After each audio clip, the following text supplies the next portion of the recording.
அவன் வருகிறேன் என்று சொன்னதும் ரோஷினியின் இதயம் அவளை அறியாமலேயே ஏனோ பக் பக் என்று அடித்துக் கொண்டது. காலையிலிருந்து அங்கும் இங்கும் என்று அலைந்ததால் உடல் சோர்வாக இருந்தது.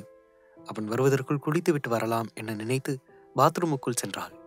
பாத்ரூமுக்குள் நுழைந்தவுடன் ரோஷினியின் கண்கள் அகல விரிந்தது. ஏனென்றால் அந்த ஒட்டுமொத்த பாத்ரூம் கண்ணாடியால் உருவாக்கப்பட்டிருந்தது. என்ன இது?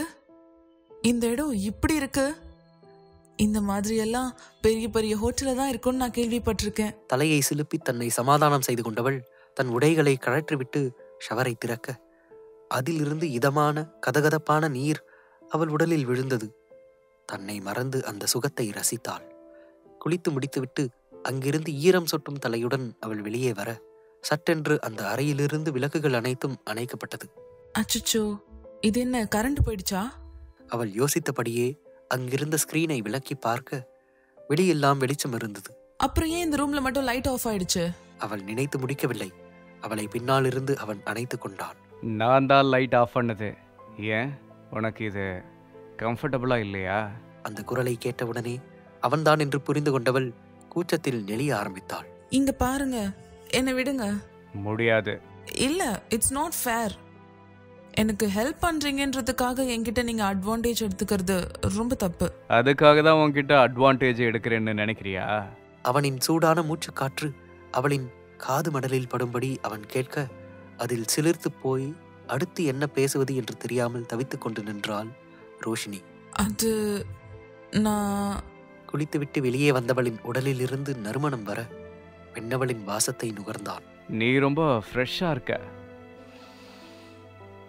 Good smell. அது நான் எதுவும் பண்ணல. உள்ள இருந்த பாடி வாஷோடைய ஃப்ளேவர் தான் அது. அது என்னோடது தான். அந்த ஃப்ளேவர் நல்லா இருக்கு. என்னோட செலெக்ஷன் எப்பவுமே நல்லா தான் இருக்கும், இன்க்ளூடிங் யூ. வாட்? நீங்க என்ன முன்ன பின்ன கூட பார்த்துருக்க வாய்ப்பில்ல. அப்படி இருக்கும்போது எப்படி செலக்ட் பண்ணீங்க? You are right baby. என்னோட லைஃப்குள்ள யாரையும் நான் அவ்வளோ சீக்கிரம் விட மாட்டேன். அந்த வகையில் நீ எனக்கு ஸ்பெஷல் தான். அவன் கூறியதை கேட்டு அதிர்ந்து போய் நின்றாள் ரோஷினி. பின் சற்று தைரியத்தை வரவழைத்து கொண்டு கேட்டாள். இங்க பாருங்க, நீங்க ஏதோ தப்பா புரிஞ்சிட்டு இருக்கீங்க. நான் இங்க கொஞ்ச நாள் தான் ஸ்டே பண்ண போறேன். அதுக்காக தான் உங்ககிட்ட நான் ஹெல்ப் கேட்டேன். So what? அது வரைக்கும் யூ ஆர் மைன். அவன் அப்படி சொல்லவும் ரோஷினிக்கு என்ன சொல்வது என்று தெரியாமல் தடுமாறினாள். அவனின் அணைப்பு அவளுக்கு ஏனோ ஒரு பாதுகாப்பான உணர்வை கொடுப்பது போல் உணர்ந்தாள். ரோகனிடம் அவள் உணர்ந்த அருவருப்பை இவனிடம் அவளால் உணர முடியவில்லை.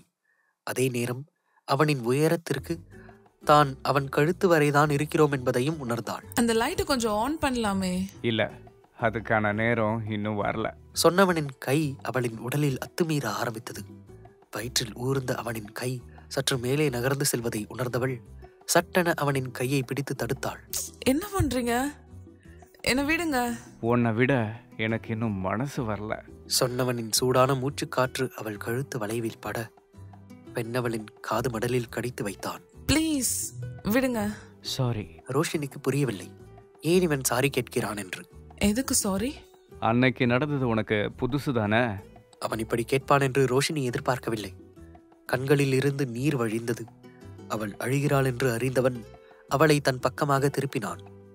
ரோஷினி அந்த இருட்டுக்குள் உயரமான ஆண்மகனின் முகத்தை பார்க்க நினைத்தாள். ஆனால் அது தெரியவில்லை. பெண்ணவளின் முகத்தை தன் 2 கைகளிலும் ஏந்தி கொண்டான். இப்போ எதுக்காக அழற? I thought you are experience, but you were fresh. அது எப்படி உங்களுக்கு தெரியும்?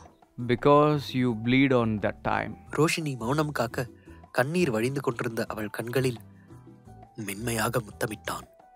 ரோஷினி அவனை தடுக்கவில்லை. அவனின் செய்கையில் பொம்மையாய் மாறி தான் ஏன் இப்படி மௌனம் காக்கிறோம் என்றும் அவளுக்கு விளங்கவில்லை. I need you again baby. Shall I? அதை கேட்டு அதிர்ந்து போனாள் ரோஷினி. என்ன? Why?